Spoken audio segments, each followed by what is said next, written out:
ಕಳೆದ 2 ತಿಂಗಳಿಂದ ನಿರಂತರವಾಗಿ ಶ್ರಮ ಪಡ್ತಾ ಈ ಒಂದು ಟೂರ್ನಮೆಂಟ್ ಯಶಸ್ವಿ ಮಾಡ್ಬೇಕಂತ ಮಾಡಿದ್ದಾರೆ.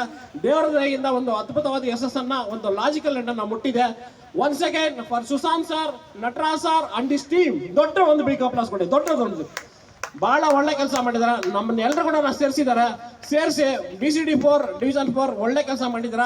ಮುಂದಿನ ದಿನಗಳಲ್ಲಿ ಬೇರೆ ಬೇರೆ ಡಿವಿಷನ್ ಇದೇ ರೀತಿ ಗೆಳೆಯರುಗಳು ಮಾಡ್ಕೊಂಡು ಹೋಗ್ಲಿ ಅನ್ನೋದಕ್ಕೊಂದು ಇನ್ಸ್ಪಿರೇಷನ್ ಕೊಟ್ಟಿದ್ದೀರಾ. ತುಂಬಾ ಥ್ಯಾಂಕ್ಸ್. ಹಾಗೇನೆ ಇವತ್ತಿನ ಸೀಸನ್ 4 ನ ಪ್ರೈಸ್ ಡಿಸ್ಟ್ರಿಬ್ಯೂಷನ್ ಸೆರೆಮನಿ ಬಂದಿದ್ದೀನಿ. ಇನ್ನೊಂದಷ್ಟು ಜನ ಬ್ರದರ್ಸ್ ಸ್ನೇಹಿತರು ಬರ್ತಾ ಇದ್ದಾರೆ. ದಯಮಾಡಿ ಎಲ್ಲರೂ ಬನ್ನಿ ಗ್ಯಾದರ್ ಆಗ್ಬೇಕಂತ ಕೇಳ್ಕೊಳ್ತಾ ಇದ್ದೀನಿ. ನಿನ್ನೆಯಿಂದ ಕೂಡ ನಿರಂತರವಾಗಿ ಪಂದ್ಯಗಳು ನಡೆದವು. ಈ ಪಂದ್ಯಗಳ ಯಶಸ್ಸಿನಿಂದ, ಈ ಟೂರ್ನಮೆಂಟ್ ಯಶಸ್ಸಿನಿಂದ ಅನೇಕರು ಪ್ರತ್ಯಕ್ಷವಾಗಿ ಪರೋಕ್ಷವಾಗಿ ಸಹಾಯ ಮಾಡಿದ್ದಾರೆ. ಇಲಾಖೆಯಲ್ಲಿ ಕೆಲಸ ಮಾಡಿದ್ದಾರೆ, ಮತ್ತೆ ಹೊರಗಡೆ ಇರ್ತಕ್ಕಂಥ ಕೆಲಸ ಮಾಡಿದ್ದಾರೆ, ಸಹಾಯ ಮಾಡಿದ್ದಾರೆ. ಅವರೆಲ್ಲರಿಗೂ ಕೂಡ ನಾವು ಸ್ಮರಿಸ್ಕೊಳ್ತಾ ಇದ್ದೇವೆ. ಮೊದಲನೇದಾಗಿ BCD1 ಸ್ಟಾರ್ಟ್ ಆಯ್ತು, 2 ಸ್ಟಾರ್ಟ್ ಆಯ್ತು, 3 ಸ್ಟಾರ್ಟ್ ಆಯ್ತು, ಇದು 4 ಇದು. BCD1, 2, 3 ನಿಂದ ಕೆಲಸ ಮಾಡ್ಕೊಳ್ತಾ ನಮ್ಮ ಇಲಾಖೆಯಲ್ಲಿ ಇದ್ಕೊಂಡು ಈ ಒಂದು ಟೂರ್ನಮೆಂಟ್ ಯಶಸ್ಸಿಗೆ ಸಹಕರಿಸ್ತವ್ರು, ನಮ್ಮ ಬೆನ್ನಿಂದ ಬೆನ್ನು ತಟ್ಟವ್ರು, ಅವ್ರನ್ನ ಗೌರವಿಸ್ಬೇಕಂತ ಹೇಳಿ ಇಬ್ಬರಿಗೆ ಈ ವರ್ಷ ನಾವು ಹಾಲ್ ಆಫ್ ಫೇಮ್ ಅನ್ನು ಕೊಡ್ತಾ ಇದ್ದೇವೆ.